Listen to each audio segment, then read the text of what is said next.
Hi guys, welcome back to my YouTube channel అండి.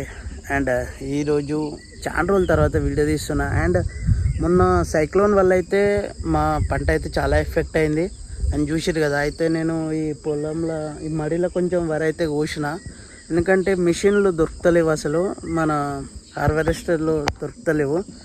And దానివల్ల అన్నట్టు.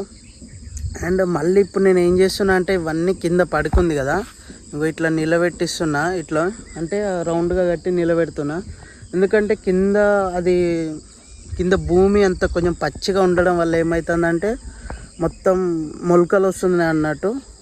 ఇట్లా మొలకలు వస్తుంది, దానివల్ల అయితే చాలా ఎఫెక్ట్ అయితే అవుతుంది. అండ్ అందుకే నేనైతే ఇట్లా వేయడం జరిగింది. మీకు చూపెడతా ఒక్క నిమిషం. గాయస్ ఇగో ఇట్లా కోసిన ఫస్ట్ కొన్ని కోసి ఇగో ఇట్లా పెట్టిన. ఆ తర్వాత కోసి ఏమవుతుందంటే అది మొత్తం నార్మల్గా కొంచెం మంచిగా అనిపిస్తలేదు. అయితే ఇట్లా నిలబెట్టిస్తున్నా, ఎందుకంటే నిలబెడితే కొంచెం భూమి కూడా ఆరుతుంది, రేపు మిషన్ కూడా వచ్చే ఛాన్సెస్ ఉంటుందని చెప్పేసి ఇట్లా నిలబెట్టిస్తున్నా.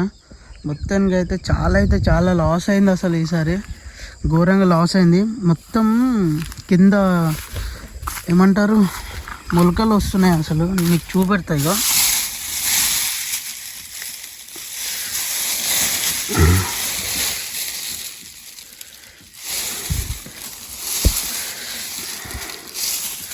చూడండి మొత్తం అసలు ఘోరం. అసలు ఇది మాత్రం రైతే రాజు అంటాడు, కానీ రైతు బాధ ఒక్క రైతుకే తెలుసు. అసలు చూడండి కింద మొత్తం ఎట్లా అయిపోయిందో, అసలు ఘోరం అయిపోయింది.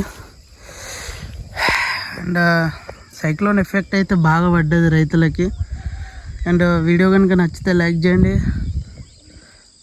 అండ్ ఇంకోటి ఏంటంటే ఈ ట్రాక్లు పాడగాను, అదే హార్వెస్టర్లు వస్తలేవు. మీ దగ్గర ఎవరి దగ్గర ఉంటే నాకు నెక్స్ట్ పంటకి ఇవ్వండి, నేను మీకు ఫీల్డ్ చూపెడతా, నాకు కొంచెం కమిషన్ ఇవ్వండి, ఓకేనా? Thanks for watching.